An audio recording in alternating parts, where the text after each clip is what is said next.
Good morning, everyone, and welcome into Wake and Take. It's your boy Jason, and we have some football to talk about today. We have Thursday night football later tonight.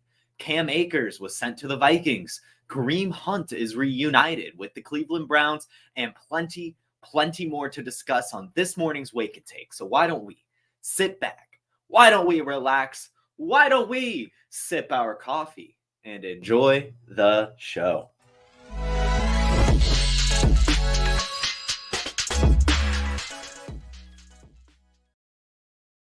What is going on, everyone? Happy to see you here in the chat on Instagram. Happy to see you here in the chat on Instagram. Good, or on YouTube. Good morning. Good morning. Good morning. We have some news to talk about, and we're going to kick things off with the Cam Akers news. As you guys know, I'm a Cam Akers truther, and no, it isn't really rooted in football. When Cam Akers was a rookie, I drafted him in my Madden Cloud franchise fantasy draft, where you can basically pick players. You don't have to be the actual rosters. Ooh, that coffee went down bad. And Cam Akers was just really, really good in Madden and ended up being really good in real life that rookie season as well. His rookie season with the Los Angeles Rams, he had 748 yards and 3 touchdowns.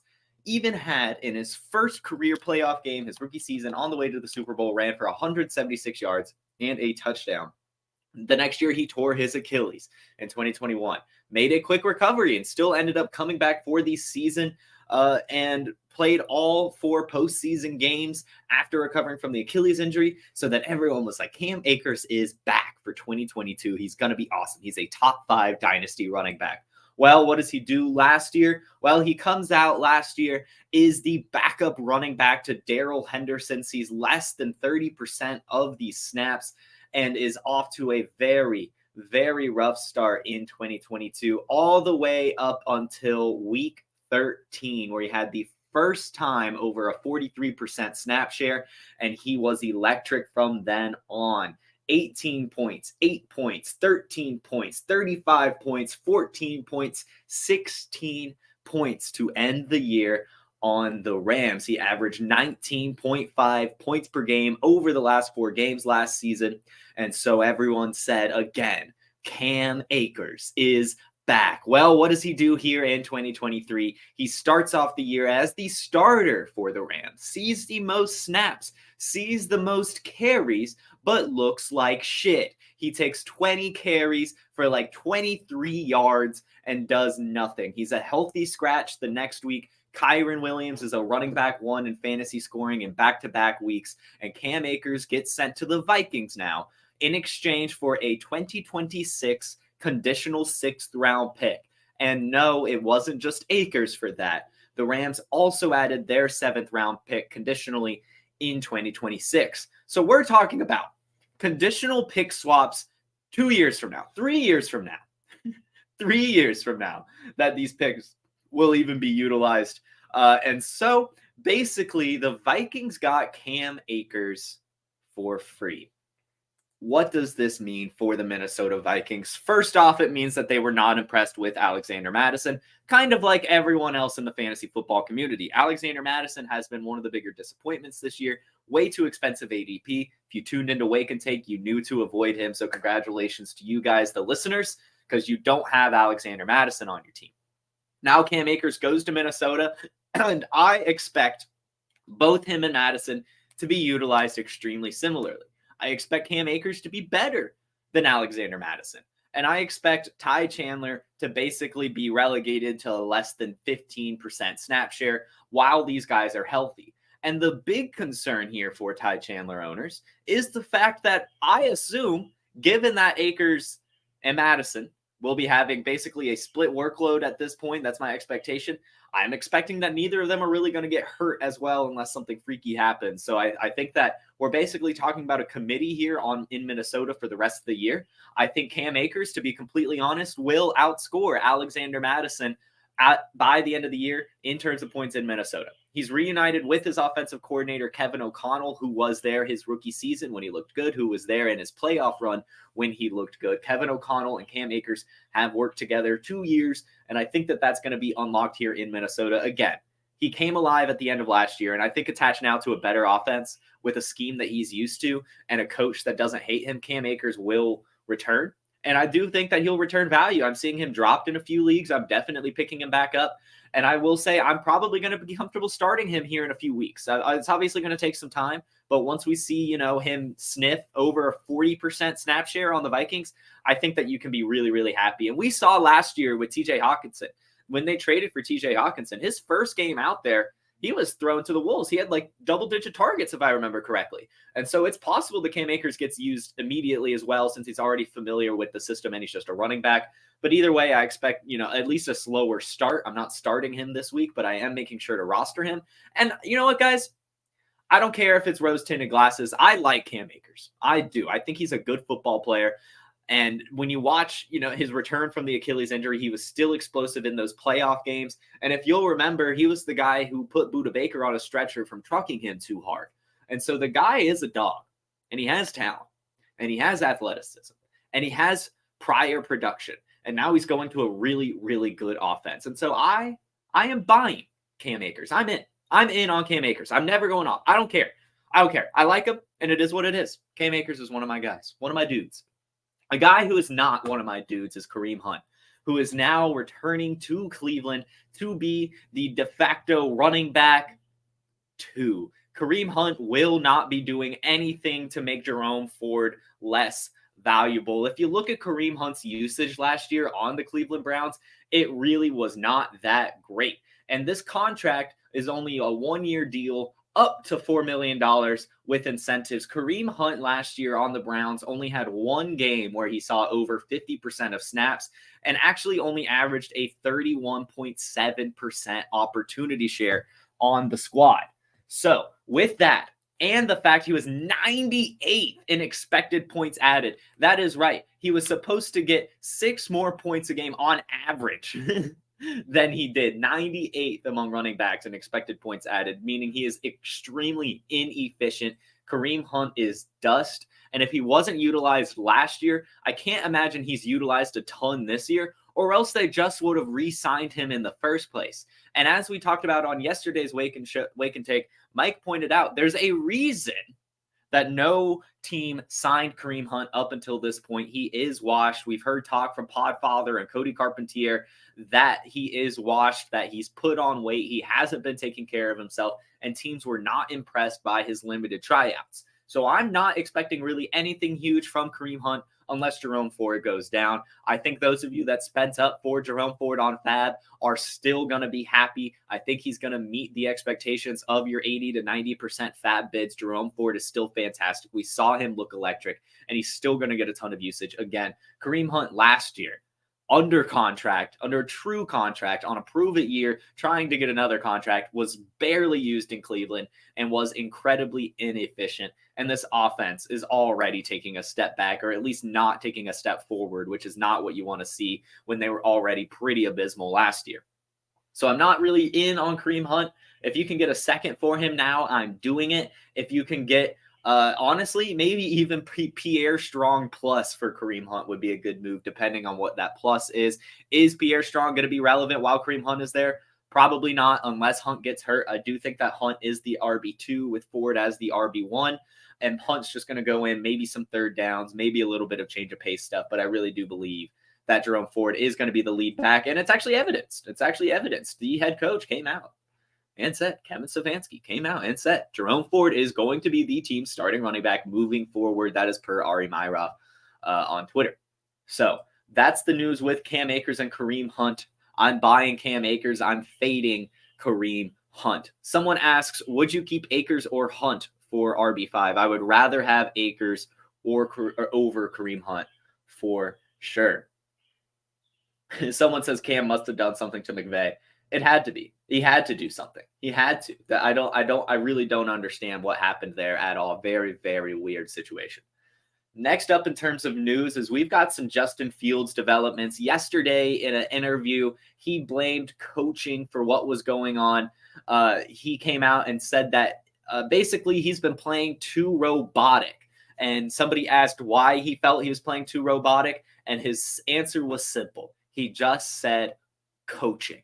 And this just goes back to why I do believe that Justin Fields is a buy candidate right now, because he also came back later and said, I can play better, point blank, and also pulled the media back into the locker room to clarify the coaching statement and said, I'm not blaming anything on the coaches. I'm never going to blame anything on the coaches or my teammates. Whatever happens in the game, I'll take everything. If it's a drop pass, it's on me. Put it on me. Never will you hear anything come out of my mouth to where I blame it on someone else. This organization, my teammates, never really hear that. I just wanted to clear that up. I need to play better, and I should have just said that in the first place. I was trying to give more detail, and I appreciate you all. So he's putting it all on himself. He's demonstrating that he wants to play better, knows he can play better, understands the mistakes he's made, understands that he's been playing too robotic, and the coaching staff is clearly to blame here in some capacity. So he will bounce back, and he will be good for fantasy. In fact, he'll still be great for fantasy.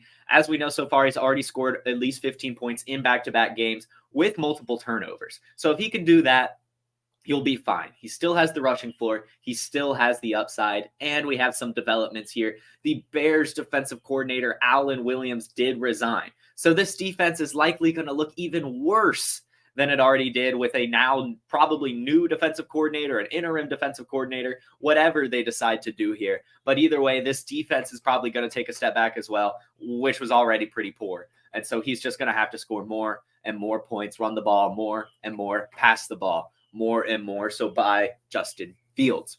Buy Justin Fields. Buy Justin Fields. A quick little stat. Just a quick stat. I've got two quick stats for you, and then we're going to preview this Thursday night football game. Mac Jones is the most pressured quarterback so far this season. He has had the second lowest time to throw of any quarterback and is tied for the league lead in dropbacks. However, he is top 10 in touchdowns, pass yards, air yards, first down, PFF grade, on-target throw percentage, and big-time throw percentage per Dom Gonzalez on Twitter. All of those fantastic stats, and fantastic to hear that he's doing that while being the most pressured quarterback in the league. That is what Justin Herbert did last year. The most pressured quarterback in the league last year was Justin Herbert, and yet he still led the league in money throws, still led the league in deep ball completion percentage, still led the league in so many categories. And so that kind of stat, when you're under so much duress and you're still top 10 in plenty of important passing categories, that shows you're a good quarterback. That shows this Patriots offense has officially rebounded. And it shows that Matt Patricia is a terrible, terrible coach. Another fun stat, as I sort of mentioned Justin Herbert, the Chargers. The Chargers are the first team in NFL history to start off 0-2 despite scoring 50 or more points and having 0 turnovers in their first 2 games. How is that happening? I really don't know. Like I said, guys, when I've watched these Chargers so far this season, they just seem off. Something seems missing. The it factor is not there. The tenacity is not there. And when you see that, that falls on the coaching staff. And so I'm excited for Brandon Staley to finally be out of here because he's just terrible. He really, really is. I honestly hope it happens mid-season.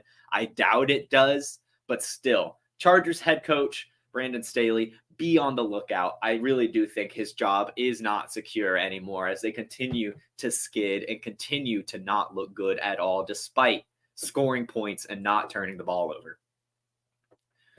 Let's talk about Thursday Night Football, ladies and gentlemen.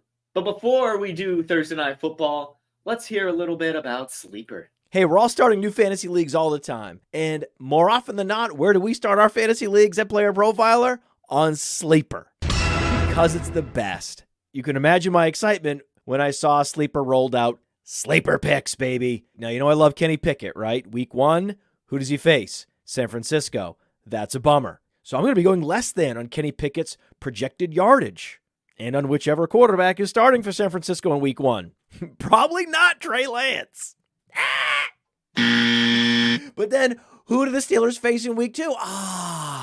The Browns, right? We think the Browns are going to crank things up. So there, you can say, hey, Kenny Pickett, more than his projected passing yards. And you keep on correlating. Elijah Moore, more than. George Pickens, more than. And if you pick up to 8, that's how you 100x your payout on Sleeper. It's called the Hail Mary. So if you use promo code Underworld, you get a $100 instant deposit match. Check out Sleeper's terms and conditions for details. These Sleeper picks are live in over 25 states. Yeah, buddy. Go get Sleeper today. If you're not having your fantasy football leagues on Sleeper, what are you doing? I will say, Sleeper, if you're listening to this right now, please, please, please add individual defensive player positions. I am so tired of it being limited to defensive line, linebacker, and defensive back. Let me have safeties. Let me have cornerbacks. Let me have defensive tackles. Let me have defensive ends. And let me have edge rushers and everything else, right? You should have just merged it all into one. But anyway, Sleeper's still a fantastic, if not the best, fantasy football platform out there. Tonight, the New York Giants are heading to San Francisco. They will be taking on the 49ers. They are favored to lose. The San Francisco 49ers are favored by 10.5 points, and the over-under right now is set at 44.5. Tough break for the Giants. They have to start the year against the Cowboys. They have to pull off an amazing comeback win against the Cardinals. And now they have to take on the 49ers just after starting to get into a rhythm. Tough break. I see no world the Giants win this game. They might cover. 10 points is a lot, and it's a Thursday night football. And so, not a lot of time to prepare. Could end up being a little bit low scoring. And if both teams finish around the 20s, then I could see the Giants covering. But I'm honestly not going to bet on it. I'm not a betting man in that scenario. I could easily see the 49ers still running away with it. We know Brock Purdy's looked great. We know Deebo Samuel hasn't popped off yet, so it's becoming more and more imminent. And Christian McCaffrey has been the best running back in the league so far. So the 49ers are 100% winning this game. And I'm probably firing up all the 49ers I own. I'm definitely starting George Kittle, definitely starting Deebo Samuel, definitely starting Christian McCaffrey. Although, the Kittle thing could be worrisome. It's just I don't have the balls to bench George Kittle. So far, the 49ers are number 3 in the league against tight ends. It is a small sample size as we are only 2 games in. The Giants are number 3 versus the tight end. The 49ers. Tight ends. They're good against tight ends. Both of the Giants and the 49ers are good against tight ends. So it's possible Kittle doesn't have that great of a game, but I'm still going to bet on him. It's George Kittle. He's got the ceiling. He's got it all. And with Brandon Ayuk currently questionable, I just can't find a reason to not fire up the 49ers skill players that you have, especially if Brandon Ayuk ends up being out. It does seem from the latest reports that Brandon Ayuk is still having lots of trouble with pain, having a hard time managing it, and it's looking like he's probably not going to play. But, we do see time and time again with NFL players, they just take some Toradol and they're right out there. So something to keep your eye on with Brandon Ayuk. It's looking like he's not going to play, but still questionable. Still, possible. So just watch that as the day goes on. If he's out, you have to fire up all of your 49ers. Now, for the Giants, it's a little interesting. Wan'Dale Robinson is expected to make his season debut, and last year he looked really good. In the game, he tore his ACL. He had 13 targets and 9 receptions, was off to a great start, had been averaging 10 points a game over the 4 games that he was healthy for. And so I hope that he can bounce back to that. One of the things that Wan'Dale was kind of excelling in was these really short A-dot routes, getting basically screens, the shovel passes, that kind of thing, and doing some yak stuff, really getting a lot of usage. And they haven't really been utilizing that much this year. And especially with Saquon Barkley also out, I can expect Wan'Dale Robinson to have a pretty decent game if he is actually fully healthy and they want to work him into the game plan. So actually, everyone listening right now, I'm sending out offers for Wan'Dale Robinson in all my leagues because I do think that there's a potential of him having a really nice game today. Or at the very least, if he gets like 6 targets or so, then people will be hesitant to sell him, at least compared to where they are right now. We don't know what's going to happen, of course. But with no one really on the Giants kind of taking it away, right? Jalen Hyatt is probably the one closest to doing that so far. And Darius Slayton and Isaiah Hodgins have at least had a decent floor. But Wan'Dale Robinson being young and commanding so many targets last year and Saquon Barkley being out, I see Wan'Dale Robinson being the best benefactor here because of his short average depth of target that he excels in. So I could see Wan'Dale Robinson getting a ton of gadget designed plays just for him tonight. And I hope I hope to see Jalen Hyatt continue. I loved this interview I saw from him this week where basically the catch he had against the Cardinals, the first one, he had just gone into the huddle and just went up to Daniel Jones and was like, just effing throw it. And that's what he did, and he caught it. And I think that that's fired up the offense, and the Giants are kind of back, and Jalen Hyatt has earned some trust after that. So I think Wan'Dale Robinson and Jalen Hyatt right now are the two Giants receivers I'm targeting, and probably the two I'm taking a chance on in DFS because of ceiling and also price tag. So Wan'Dale Robinson, look for him to potentially get a good bit of usage with Saquon Barkley out. And look for Jalen Hyatt to at least get some deep targets and maybe make up for something. But either way, I'm expecting the 49ers to win. I'm honestly picking the 49ers to win to cover that spread. And I think that this is the Deebo Samuel game. I'm calling the Deebo Samuel game for tonight, putting Deebo Samuel in your lineups if you can, especially if Brandon Ayuk is out. All right, guys, that is our Thursday Night Football preview. It's going to be a fun game. I'll have some takeaways for you guys tomorrow. But that's all the news. That's the preview. Do we have any questions here in the chat? Would you trade Jerome Ford and Christian Kirk for Devontae Smith?